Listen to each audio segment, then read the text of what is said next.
Welcome to What's Next, Living Longer, Better, Smarter.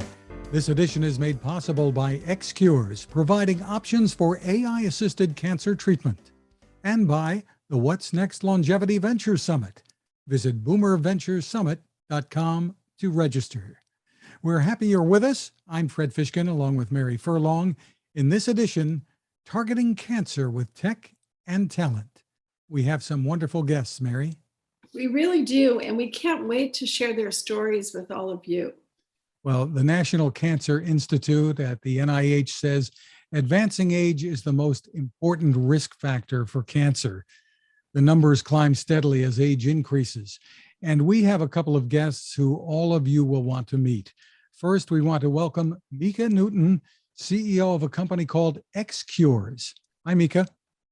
Hi, Fred. Hi, Mary. Really happy to be here. Let's take a look first at a quick overview.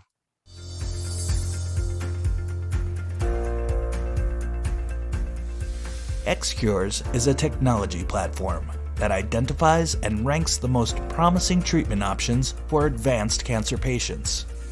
Using the combined power of AI, predictive modeling, and natural language processing, the XCures platform transforms a patient's complex, unstructured medical records into a structured personal health record that can be actively cross-referenced against a vast library of oncology data. The result is a match for each patient, with potential treatment options, often novel or off-label, based on insights from leading experts and predicted outcomes. This empowers patients and their oncologists to make the most informed and effective treatment decisions. Each year, there are more than 1.7 million new cancer diagnoses, hundreds of thousands of published articles about cancer treatment, over 1,000 new drugs in development, and tens of thousands of active clinical trials. With only 13,000 oncologists and 24 hours in a day, advanced computing power is a crucial tool in the fight against cancer. XCures is where technology meets oncology.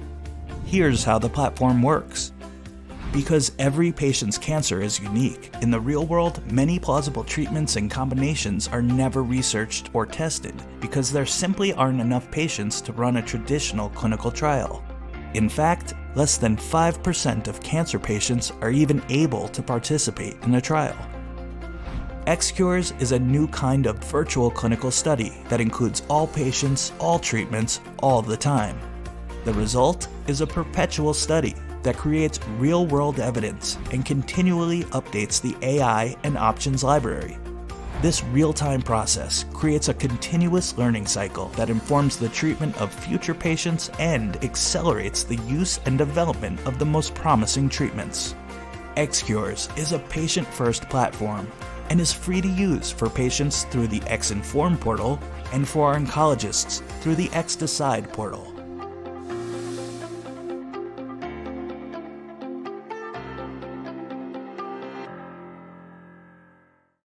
Mika, tell us about your background and what you're doing here. Tell us how XCures came about. Yeah, so my background is in the biological sciences, computer science, and business. I've been working in this space for over 20 years now. And over the years, what I came to realize is that there's kind of a long space between actual patients and the innovation that's going on in the marketplace. And so when we started XCures and we decided to focus on oncology, one of the things that was very important for us was to be really patient-centric. So what we wanted to do right out of the get-go was to deliver something that a cancer patient and their doctor could use right away. And the thing that we felt was really important was to, number one, understand where people are in their cancer journey. So we've started working with patients' doctors to aggregate, organize, and structure all the medical records a patient goes through and provide it back to them as a personal health record. So think of it as like a card that you can use to quickly assess where you are in your cancer treatment, number one. And then number two, to use all that data and information to try and help match the patient and the physician with the top 5 things that they should be thinking about doing. And the way that we do that is via recommender technology. So we use that data and we basically match the patient and to a personalized recommendation of the top 5 things that they and their doctor should be thinking about doing. And we learn from that in real time. So we think that this is, frankly, the way that research and treatment is going to be identified and pursued in the future.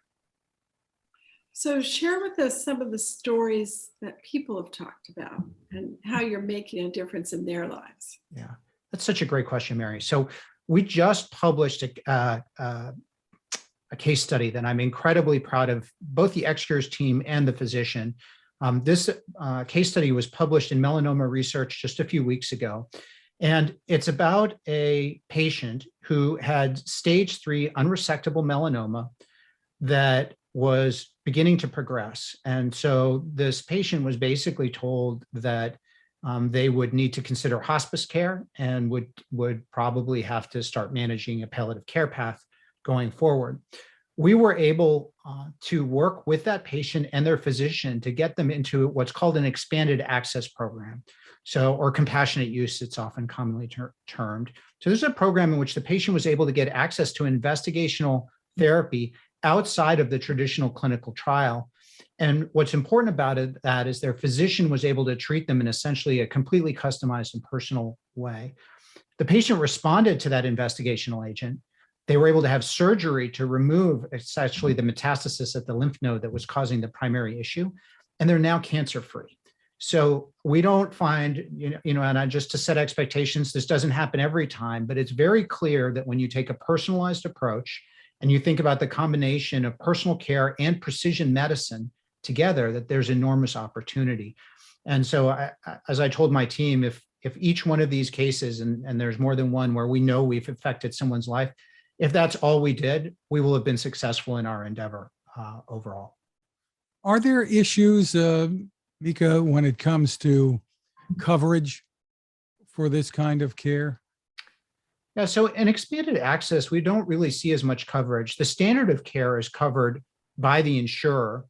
This is essentially a treatment protocol, so standard of care coverage doesn't really change. What's really being provided in these expanded access programs is access to the investigational therapy. Now, that is controlled by the manufacturer. So in the case of this particular program, the sponsor is a company called Biomed Valley Discoveries. They were making the drug available. But that's really up to the company that's developing that drug and whether or not they believe that there's a scientific rationale for approving it. So basically, a physician makes the request, the Food and Drug Administration reviews that request. It's generally accepted by the FDA if there's good reason for a physician to think it works, but then it's really up to the manufacturer.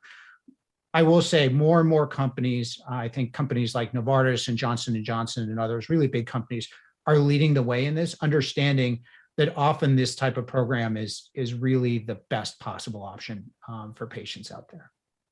You have a growing list of partners that you're working with. Tell us about it. Yeah, so when we started XCures, I think it's coming up on 4 years ago now, we had started with a couple of very focused programs in the brain cancer space and then another program in pancreatic cancer. And over the last 18 to 24 months, we've just seen really, I would say, an explosion in interest in what I would call decentralized research. So the idea that clinical trials can happen closer to home, that they can happen in more convenient settings for the patient, and they can happen in a way that's frankly more equitable because not everybody has access. Your previous question you asked me about insurance coverage, right, is actually very important in some very formal clinical research programs where depending on whether your hospital or the hospital research is taking place is in or out of network can have a pretty dramatic effect on the patient's out-of-pocket costs for the routine care, not even the research components of the care. So I think societally, we've been thinking about, and you'll see this in, for instance, what the White House put out most recently on continuing the Cancer Moonshot Initiative. What we want to do is make research more accessible, make it more cost-effective, and make it move faster so that we learn more from those programs overall. And the way to do that is to be able to bring the research program to the patients through their local treating physician or via, for instance, telemedicine with a leading academic center. We can leverage services like at-home phlebotomies, so having blood tests or other sorts of diagnostic tests actually done in home setting. And we've even run into companies out there that are now able to provide things like infusion services or infusion therapy in the home. So when we put all of this together, right, with an important, and this is XCures' role in the system, within a way to gather and organize the data in a way that is meaningful, then we can begin deploying these types of programs in what I think is a really transformative way. And it's going to make research go much faster.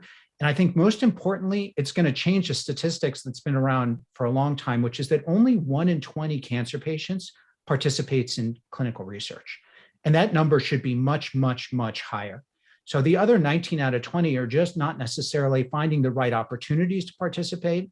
And frankly, we're leaving a lot of learning and opportunity on the table. And I think that that's really driving a huge interest. Of course, the pandemic accelerated all of this. Did it change some mindsets too, in terms of the people being willing to go for treatment that perhaps they would have waited for before? Well, interestingly, I think we all became much more familiar with clinical research going through the process of the pandemic with emergency use authorizations and all the different studies. And of course, we've all gotten used to following those. So I think as the public has become more exposed to research through the situation we're going through, people are more aware of it. I think patients and physicians in general have been advocates of decentralized research for some time. If you asked me where would I rather get my healthcare services, I'd like to get them either in my home or as close to my home as possible. It is just, I think, a very natural setting. I do want them to be safe, right? And I want them to be affordable because it's important. We want to focus on safety. I think what's really changed a lot over the last 6 months has been the manufacturers or the developers of both drugs and diagnostic tests realizing that they could extend these capabilities into the marketplace. And it's something that they worry about. And I'll give you an example. I think it's a pretty realistic way of thinking about it. If I've been developing a drug for many, many years, and the most important thing in my development program is to get data about the safety and efficacy of that drug so I can submit it to the FDA, I have a lot at stake. And so if I'm working inside the traditional bricks and mortar hospital systems in that kind of tried and true way, the risk of having an issue with that data collection and the way the process is run is just much lower. Whereas if I decentralize that and move that out into, let's say, a community setting, now there's a lot of variables that, maybe can still be controlled, but I just don't have as much experience with. And what the pandemic really did was accelerate that process for everyone. Like we needed to go through that. And so people tried things that otherwise they might have thought about, but really didn't have an impetus to do. And now they're realizing, wait a minute, you can do this. And in fact, when we do this decentralized work, more people participate and the programs, frankly, are advanced much more quickly and more efficiently, meaning they cost less overall. And so I think it's still the beginning of decentralized research truly coming into its own, but it's been going faster and faster, at least from our perspective, as I said, over the last about 18 months or so. So tell us where people can go, medical professionals and patients, to get more information and perhaps take advantage of XCures. Yeah, thank you, Mary. So the first place I always encourage people to go is to our website. So if you go to XCures, XCures.com, and you take a look at our patient and oncologist site, that's a place where you can just go as a patient or oncologist, you can learn our programs and you can enroll in them directly. We do also work very closely with patient advocacy groups. So we've long been affiliated with a group called Cancer Commons. You can find them at cancercommons.org. We've also been working with other organizations, for instance, a group called Fibrofighters and Fibrolamellar hepatocellular carcinoma. They're a great group over in, that's a particularly rare cancer, Colon Town in the colon cancer space, and so on and so forth. And you can find all of those organizations on our partner site, essentially. And so what we're trying to do is develop technology that enables these patient communities and advocacy to partner together. So whether you come to us directly or you work with one of our partners on the advocacy side, we want to make sure that you're getting the right information and are able to leverage what we know in order to make the best possible decision. You're doing such important work, and I'm glad you brought up Cancer Commons because that's something our audience should know about as well. So we want to thank you and your team for the work you do and for sharing your story with us. Yeah, thank you so much, Mary. Thank you, Fred. It's always a pleasure to speak with you. Well, XCures is doing some great work connecting patients to clinical trials, working with doctors and researchers. How about we check in with one of those doctors? Not just any doctor, but the one known as the OncDoc on TikTok and Instagram. He has a tremendous following there of over 500,000 people. Dr. Sanjay Juneja is the head of oncology at Baton Rouge General Hospital through Mary Bird Perkins Cancer Center and is the founding medical partner at drpedia.com. Thanks for taking the time with us, Sanjay. Thank you for having me. I'm super excited to be here, and for all the listeners to have that kind of cerebral curiosity and attention. It's something I admire very much. Sanjay, we're delighted you're with us. Your personality and approach on social media are so unique and so market leading. And I was an early internet entrepreneur, started SeniorNet before AOL, and then now I say that the longevity market today is what the internet was then.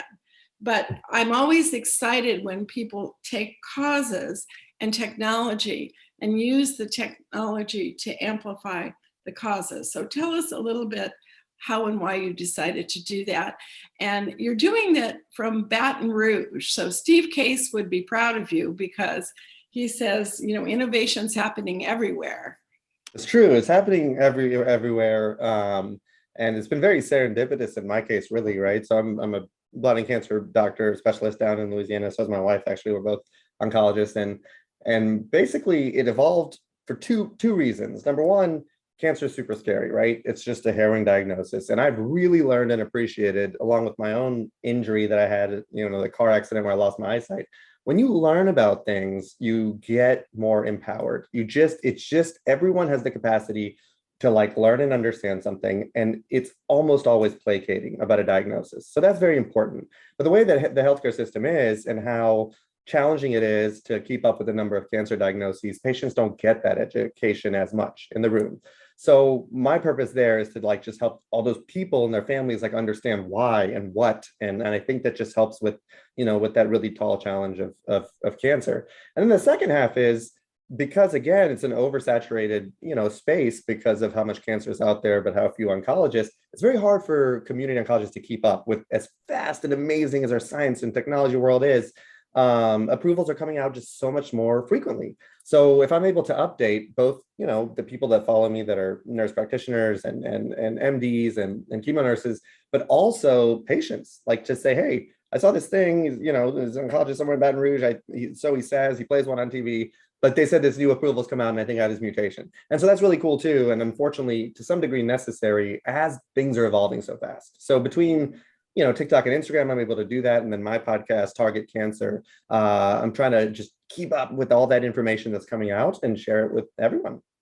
It seems that the part of your mission, and you've kind of touched on it a little bit, is to change attitudes about cancer. As you said, when people get a diagnosis, it's like hitting a wall, right? Mm-hmm.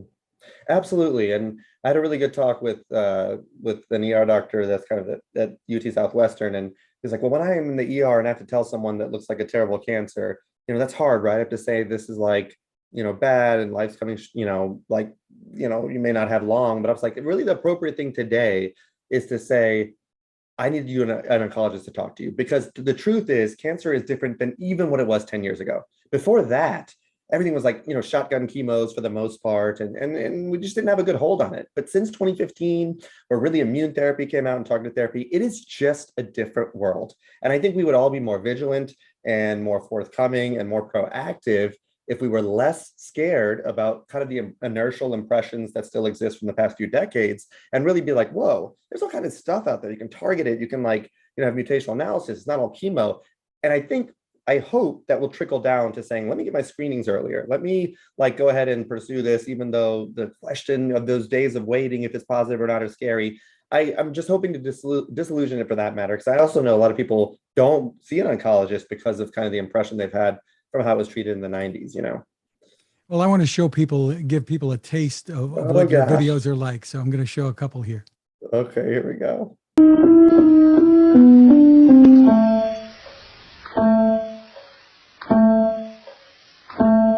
Why do some people have symptoms from their COVID lasting 3 to 6 weeks out from their infection, while other people have just a couple of symptoms and are fine after 3 to 5 days? There is some very compelling data to suggest it happens to do solely with how much you can taste bitterness.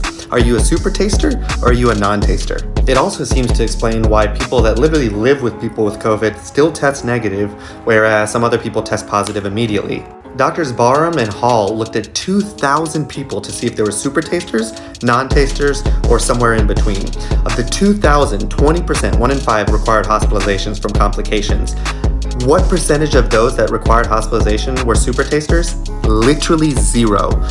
81% of them on top of that with bad complications were non-tasters. In addition, the average time from recovery of symptoms for a super taster was 5 days, whereas it was 21 to 23 days in non-tasters. And taste buds decrease with age. So, I'm 73. During the pandemic, we all were at home. We were just told by our community to mask up again here. And I needed to get a cardiology appointment. So I had to walk the paperwork from my primary care over to the cardiologist. And I think that people delayed car repairs, they've delayed healthcare screenings, and it's hard to get in. So are we paying a price for these delayed screenings? And how do we motivate the audience? Because I think having you here and having our listeners hear what you're doing, following each other's podcasts and spreading the word, that's what we want to do, because cancer hits older people more, right? 100%. I mean, it's unfortunately by far, that's one of my most recent TikToks is like, what is the biggest risk factor for cancer? Sugar, smoking, this, that. I was like, it's age, 100% it's age, because it's just the amount of statistical, error that happens in the world, if you believe in entropy or whatever, that happens over time. And it's the series of mutations that cause a problem. Unfortunately, there are several estimates done by the federal government, by organizations that estimate about hundreds of thousands of deaths that are going to, unfortunately result as not being able to get screening. Remember, when you are getting screening, it is not to tell you, hey, I'm sorry, your life's going to change dramatically, you have cancer, and just derail you. That's not the point. The point is you find it so early. So when it's just in one place, a little polyp here or a little, mass, God forbid, in breast, that you take it out. If it's stage 1, oftentimes don't need chemo, don't need nothing, and you took care of it before it spread somewhere else and got bigger and all of those things. So it's almost like an insurance. Now, remember, when you get it, most people are going to be negative. So for the peace of mind, say the chances are I'll be negative. But in the case that I'm positive, if I stay up on those intervals, then I have a good chance, a better chance of catching it, taking out that whole colony of those kind of rogue cells and all the good tissue around it. And then I don't get into big time trouble down the road. That's the purpose of screening. The hardest thing about COVID, it's so hard to mentally, right, to accept a cancer diagnosis, especially for family, including the patient. The hardest thing is when I hear the question, Doc, could this have maybe been curable if I was able to get my XYZ, during the era? And my heart really hurts for those circumstances, because it's now not unnecessary, but it's an added thing for this psychology of it all. And that's something that I've been having trouble with, because there's nothing I can say that really changes the fact that that's possible, other than, and that's hard. That's just hard. Was there any kind of personal motivation for you, Sanjay, in getting into this? When I got in my car accident and I was, legally blind for a while. Tell us a little bit about that. Yeah, I got in a car accident in high school and I was legally blind for, a couple of weeks. And when people would ask all the time, well, weren't you scared? Weren't you terrified you won't see again? This and that. I was always like, no. And then finally, a few years later, I was like, woke up at 3 a.m. I'm like, why wasn't I scared? That's almost like, am I that dense that I wasn't? But then I realized that my ophthalmologist, every visit, right? And it was multiple times a week because the trauma was so bad. This is what your pressure is. This is what the pressure does. It pushes back on the retina. And when the retina pushes back, it can't get the blood flow. And so the retina dies. So they was telling me all these things and all these little goals. And I was like, wow, that really does assuage fear, because you need to have your micro goals. All of our lives, unfortunately are finite, or fortunately, I don't know. We all have some period of time. What we do with a diagnosis and a headspace and mindset is arguably just as important as somebody living 2 years versus 4 years versus 5 on a cancer diagnosis. If you're in fear, that's still a pretty crummy couple of years.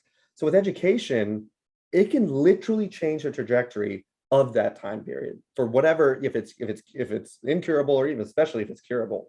So I think that's just really important. And I see it every day, right? In practice, my wife and I both do, what a difference it can make. You can see someone so timid and scared, right, at the first visit. And by month 3, diagnosis hasn't changed, still incurable. They're high-fiving, they're laughing, they're giving hugs.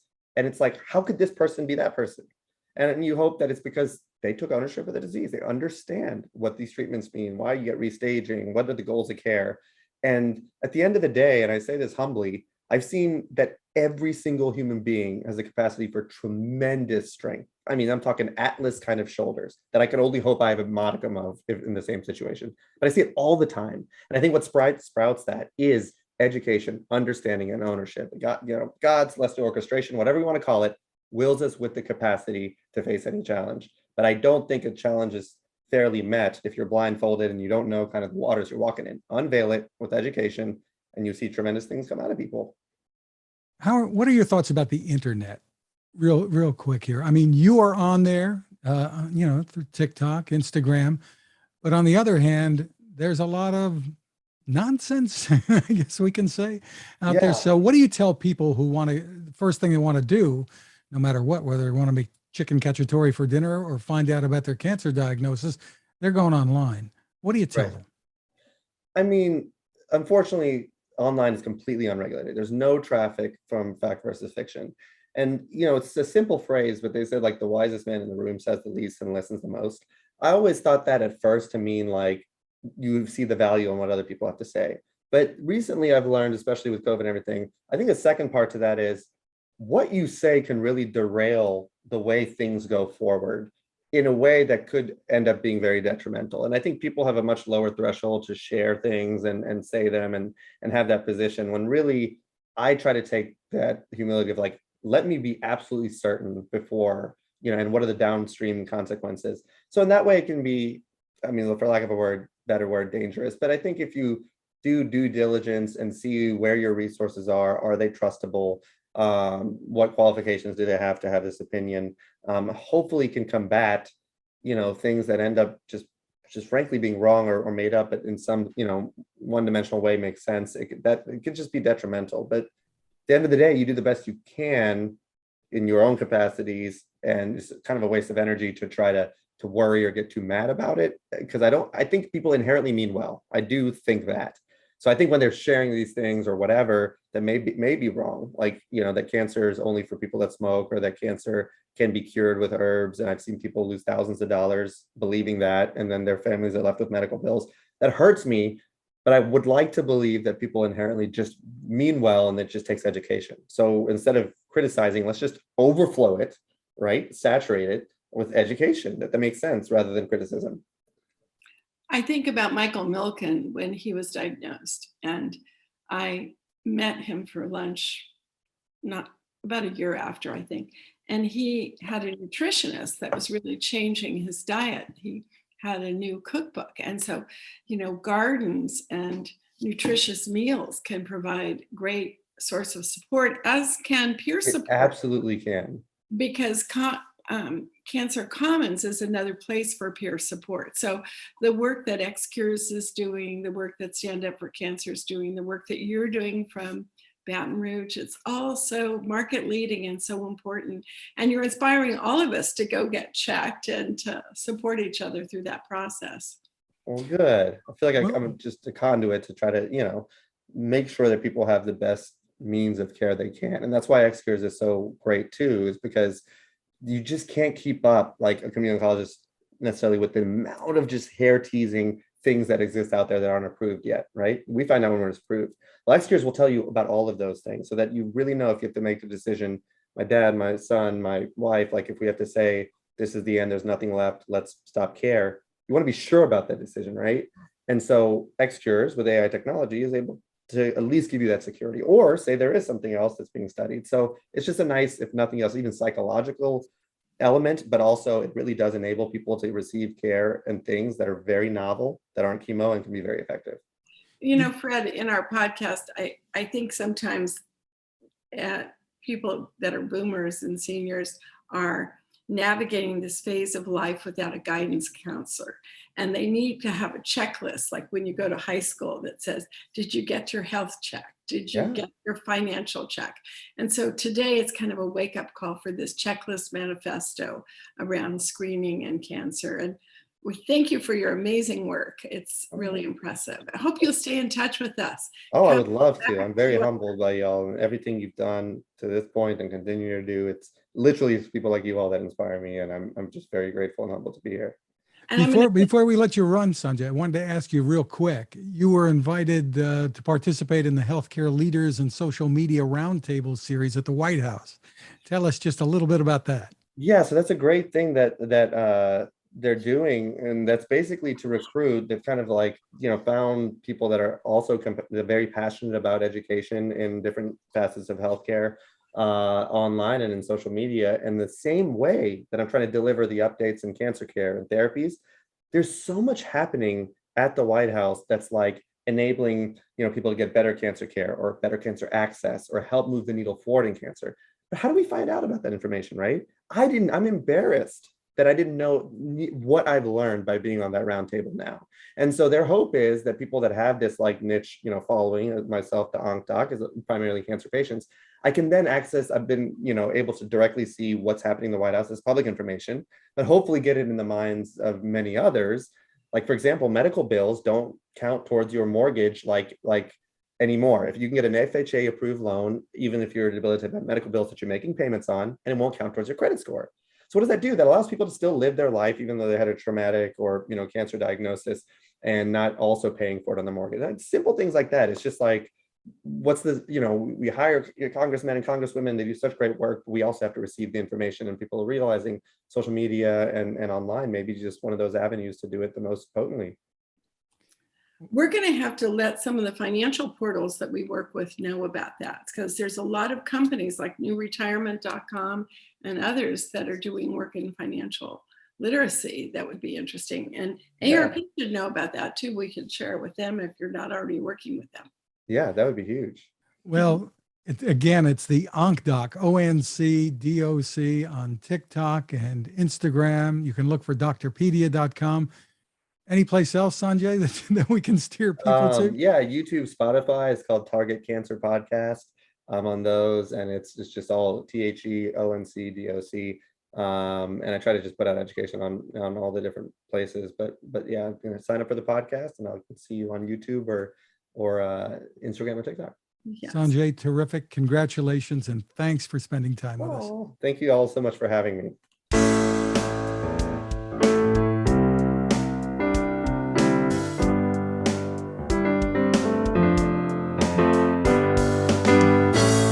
Mary, all of us at any age, it seems, have been touched by cancer in one way or another. For more than 15 years, Stand Up to Cancer has been involved in funding research, and we are so happy to have joining us co-founder Rusty Robertson, an award-winning marketer, literary agent, and producer. Hi, Rusty. It's wonderful to have you join us on this podcast, and amazing work you're doing. Thank you. Thank you. Well, Rusty, you were part of this group of women, all remarkable, who started Stand Up to Cancer all those years ago. Tell us the story of how it came to be. Well, all in 2008, 9 women, two of them had breast cancer, and we lost them in 2011 and 2014. But when we sat with each other, we knew each other through being producers and being, Sherry Lansing, Laura Ziskin, myself, Noreen Fraser, and Katie Couric, and the rest of us. We couldn't understand why all of us had been involved in cancer organizations, but yet everything was still going so slowly. Why was it taking so long to get critical therapies into patients? And we were really fortunate to meet and know the American Association of Cancer Research. And we did our own big meeting, actually, at Ellen Zifrin's office. And on one side were at least 15 scientists and journalists. And when you're with Sherry Lansing and Laura Ziskin, a lot of people come to that meeting. And on the other side were all of us. And what we found out during that day is that we couldn't believe it. the scientists, the researchers didn't share. They did not share from one floor to another in a hospital. I said, well, what do you mean you didn't talk about what you were studying? You didn't talk about what worked. You didn't talk about what didn't work. What about, or even across different cancers? And they said, oh, Rusty, no, we didn't. And we said, all right, you have challenged us. What we have to do is we have to fix this.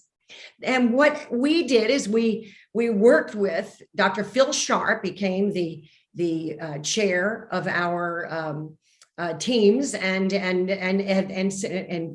stand up. And he said, here's what we'll do. We will create an opportunity to give more money to scientists, ask them to actually come in as dream teams. So we will work with over 87 different cancers, but we will mandate that they have to share between one dream team and another. And believe it or not, the scientists were so excited to finally become unleashed and break down the silos. So it started working. The pancreatic team was working with the ovarian, was working with pediatric. People started talking. We had our summits, and they would say, have you tried this? What about this? It was so normal to us, but so different to them. And it was so amazing that they actually said, you have no idea what you've done. You have now given us the opportunity to finish a program. Think about this. Most scientists, whoever they are, it's either them or an assistant, almost, they'll get X amount of dollars. And in the next few months, what are they doing when it's lunchtime at a summit? They're up there, writing for the next grant. And we allowed these wonderful teams, of which right now we have over 170 dream teams and over 2,000 scientists. So when we dreamt in 2008, what we wanted to do, it was break down the silos and create the most out of the box therapies and finally be able, which we have succeeded, to get these therapies into patients fast. And we have 9, we're just 13 years old. And within the first 10 years, we have 9 FDA approvals. So it's working. And these scientists feel just so happy to finally have an opportunity to come together. And one of the scientists says, oh, you know what you guys did? You literally came up and created the opportunity for us to share. Well, I love that story. I'm a professor, but also an entrepreneur.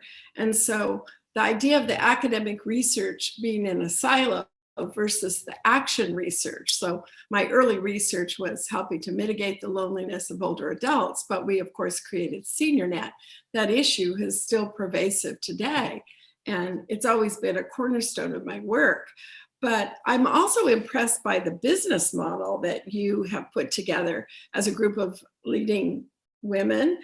So Stand Up to Cancer has raised millions of dollars through TV events and other efforts like the one you have with MasterCard. So this is what I think deals are about. And tell us a little bit about that. Well, first, let me tell you how wonderful. First of all, let me get back just a little bit and tell you that it was because of publishing an IP. That's why everybody couldn't share. So we decided we weren't going to have IP coming out of the gate because it was going to take too long. And then it was going to take us away from getting these therapies into patients. And on our journey, we were lucky enough to meet Major League Baseball, our founding donor, and they introduced us to MasterCard. And I have to tell you, we've all been, not just the founders. I helped get start Komen and the Race for the Cure, and we were all very involved. I've met a lot of corporations, and obviously you have too. It's very rare to meet a corporation that actually not only respects the mission, but gets into the weeds with us to help us get better. That just doesn't happen.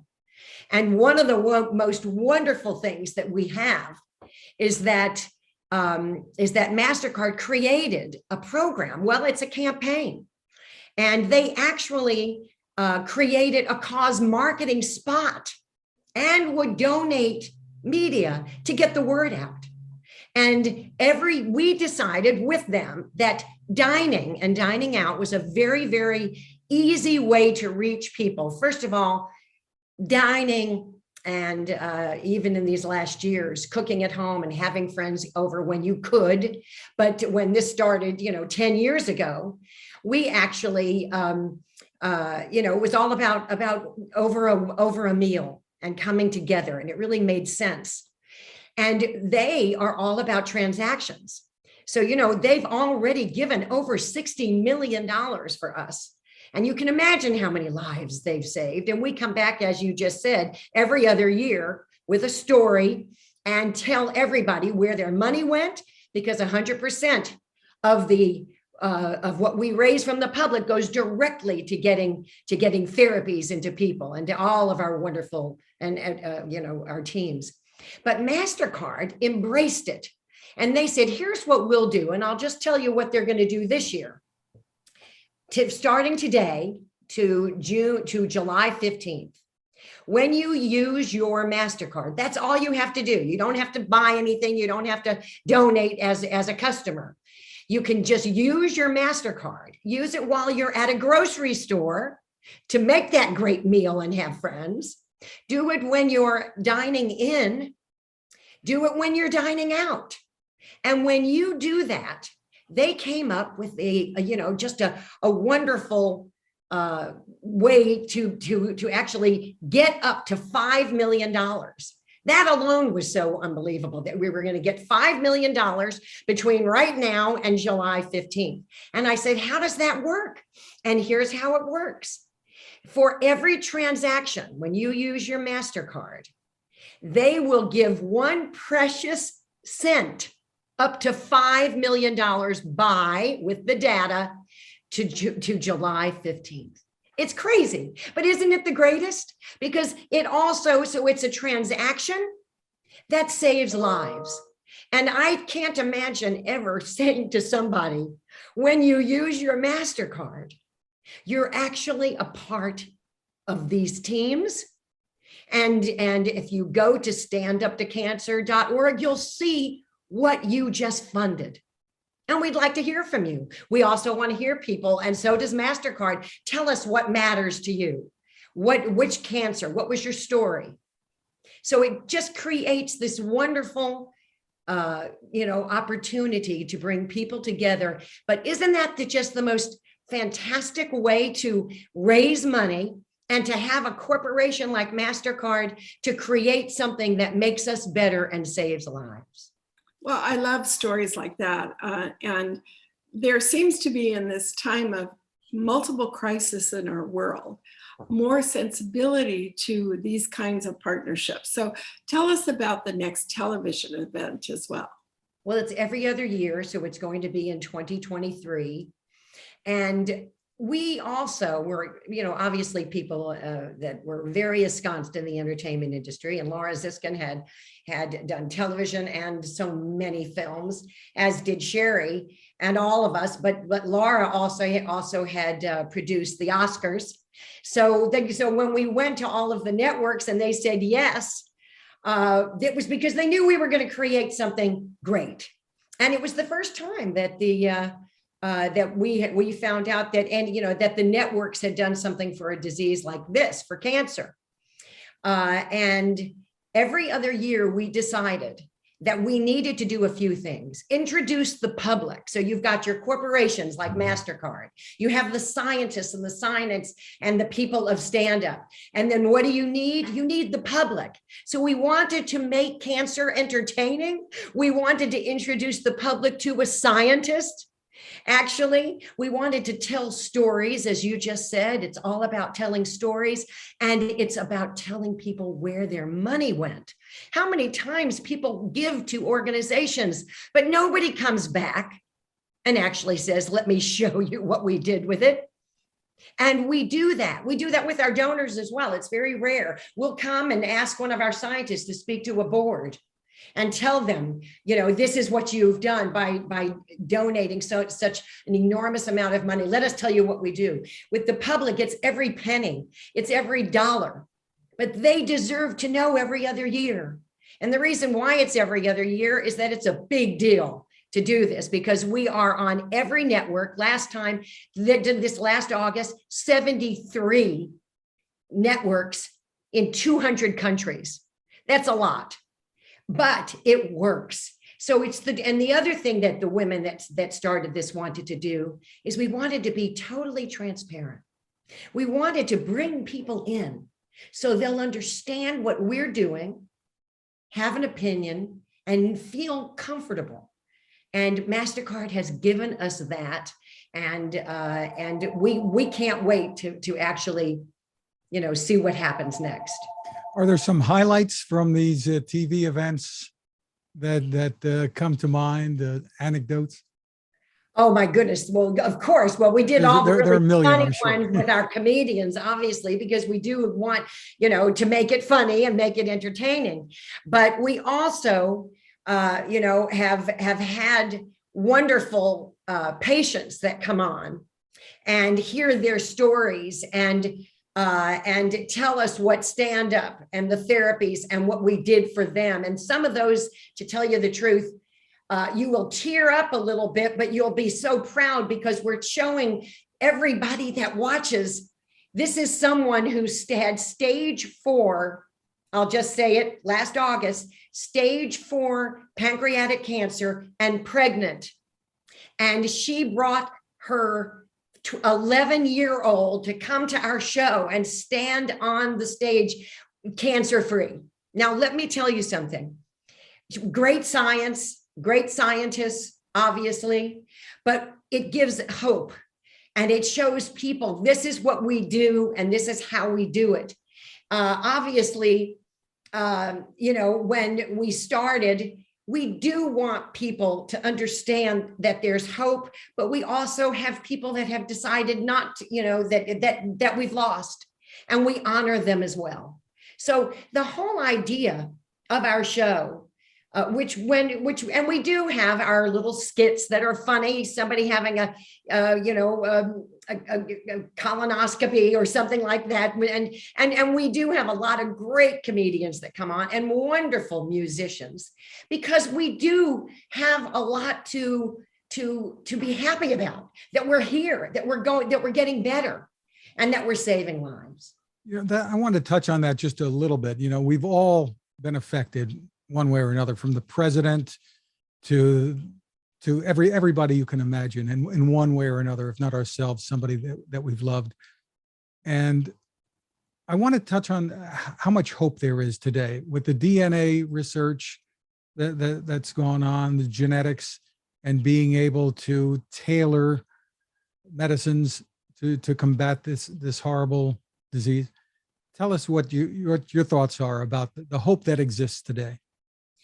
I think it's fantastic, actually. I think the only thing that is stopping us is, obviously, you have to raise more money and you have to tell people about it. You have to bring them in. People will donate if they can actually hear and know what's going on and that they're a part of it.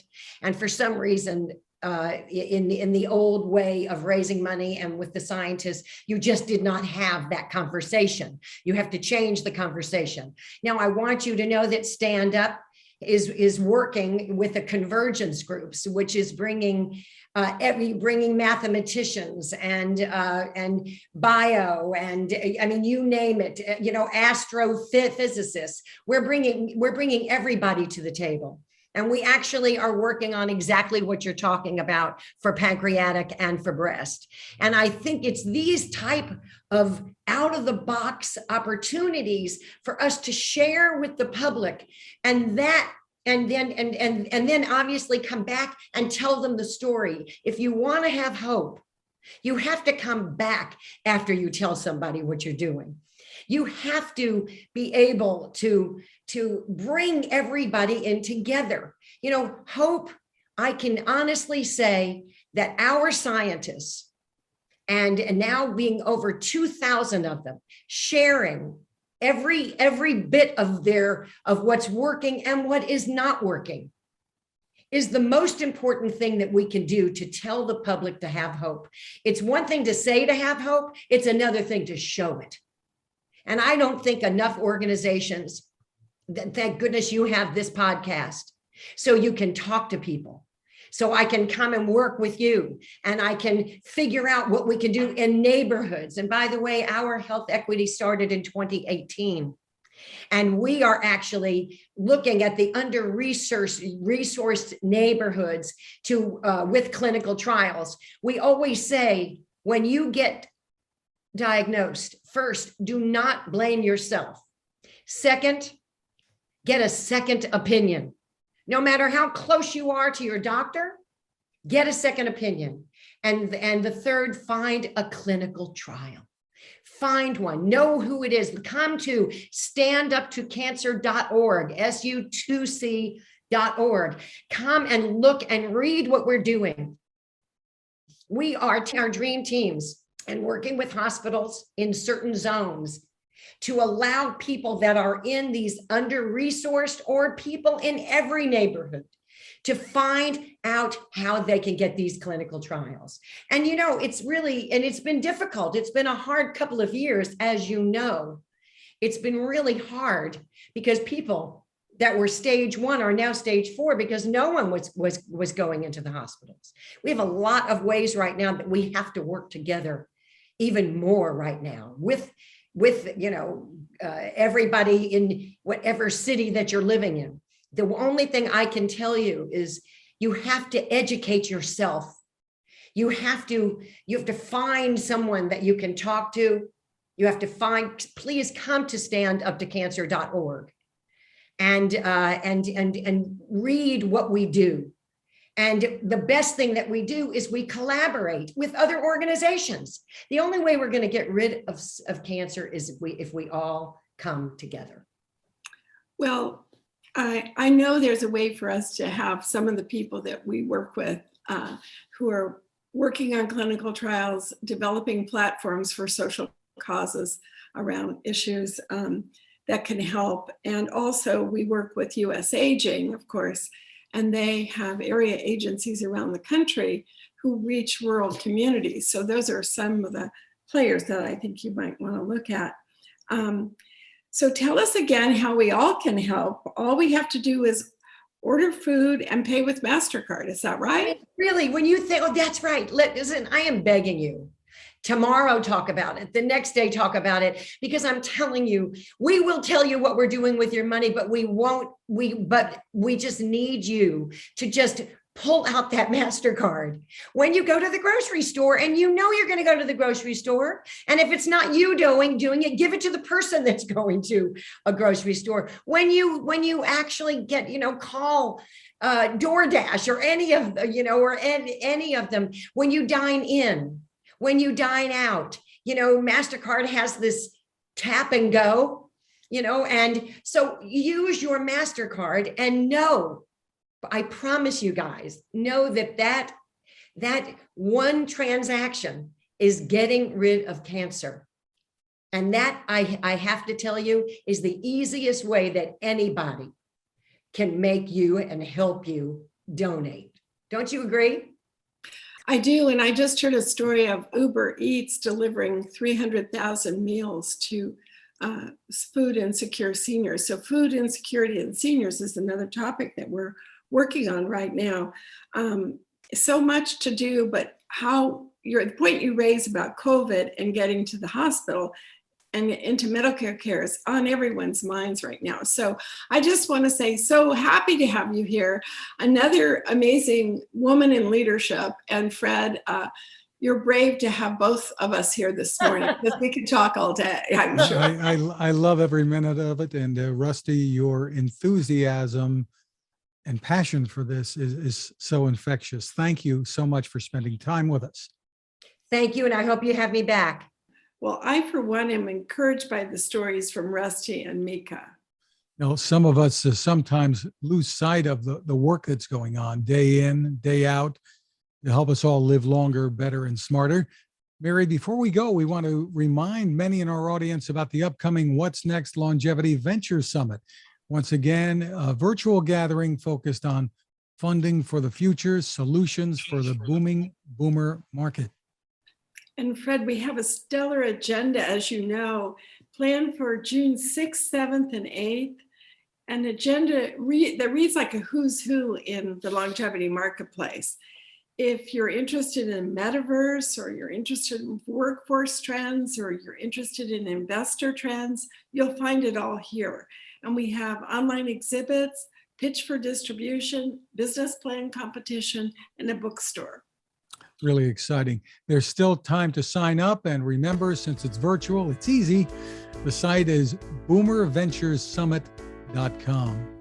Thank you again to Mika at XCures.com, Dr. Sanjay Juneja, and Rusty Robertson at standuptocancer.org. Thank you to our sponsors, and thank you for spending time with us. And you can find all of our podcasts at maryfurlong.com/podcast.